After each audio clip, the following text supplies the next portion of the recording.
di daerah sini ada dua curug, ada Curug Pangeran, ada Curug Balong Endah. Nah, tujuan gue tuh yang ini, ke arah bawah sana.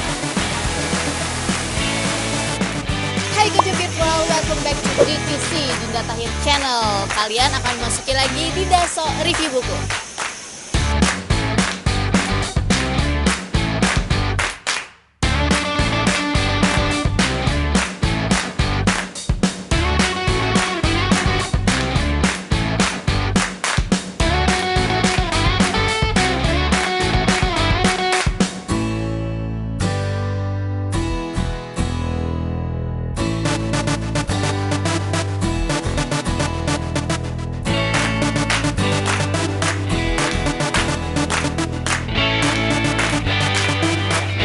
Jujur gue bingung mau ke titik yang mana karena di sini ramai banget.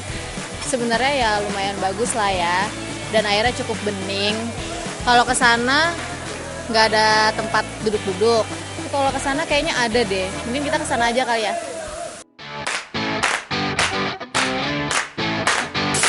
Oke, sampai sini gue literally bingung ya karena nggak ada bener-bener tempat yang nyaman dan tentram buat review buku. Karena kan kalau nge-review buku tuh gue butuh ketenangan. Kalau misalkan di sini tuh kayak agak malu gitu, banyak orang ntar ngeliatin. Nggak apa-apa mas, lewat aja. Oh nggak apa-apa, baik banget, ya udah deh.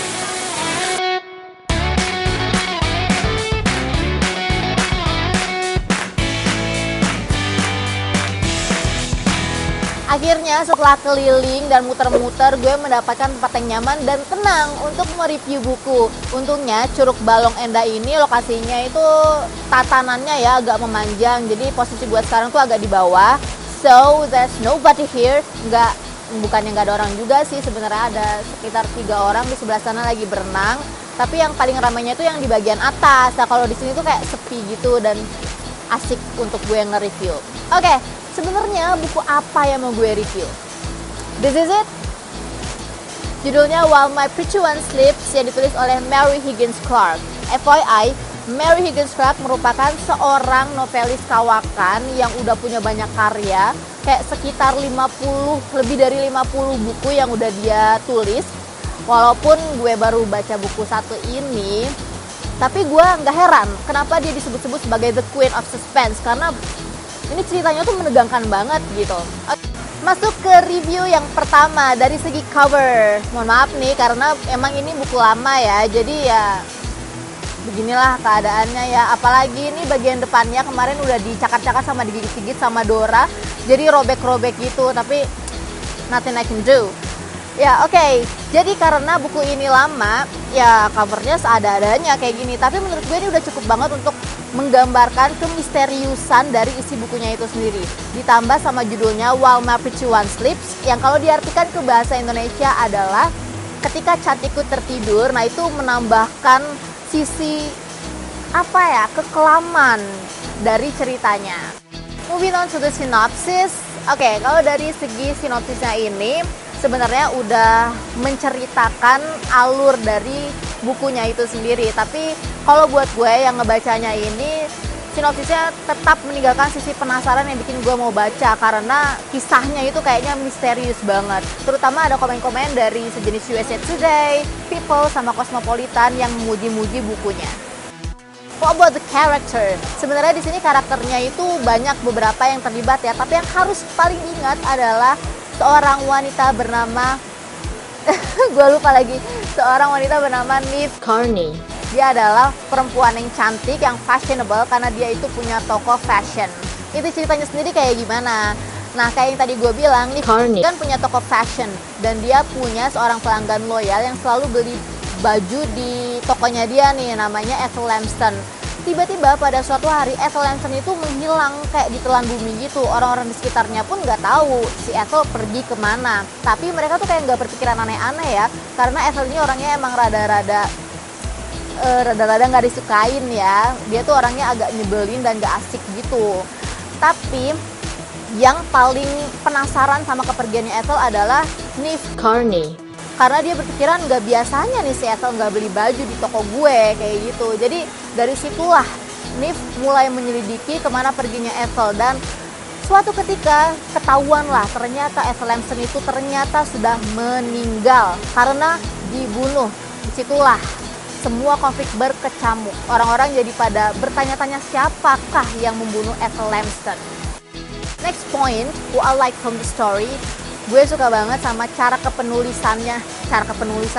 menulisnya Mary Higgins Clark ini, karena dia menulis While McCutcheon One Sleeps ini dengan sudut pandang orang ketiga dan gak melulu menceritakan tokoh utamanya yaitu Nick Carney. Jadi karena sudut pandang orang ketiga, dia menceritakan kayak semua karakternya, kondisi dan juga sifat karakter masing-masingnya itu kayak gimana. Jadi gue tahu nih sebagai pembaca, dan gue bisa kayak menganalisis sebenarnya siapa yang jadi tersangkanya. Tapi walaupun diceritakan dalam sudut pandang orang ketiga, penulisnya itu berhasil bikin gue nggak dapetin clue sama sekali tentang pembunuhnya si Ethel Lampson itu siapa.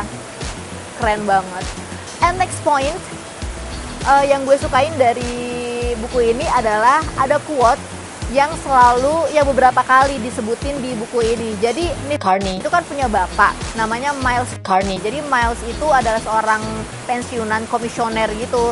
Nah, Miles selalu bilang ke Nick kalau a killer always leaves his calling card. Jadi seorang pembunuh itu selalu meninggalkan jejak serapi apapun pembunuhan yang dia buat. Next, what I don't like or what I don't get from the story.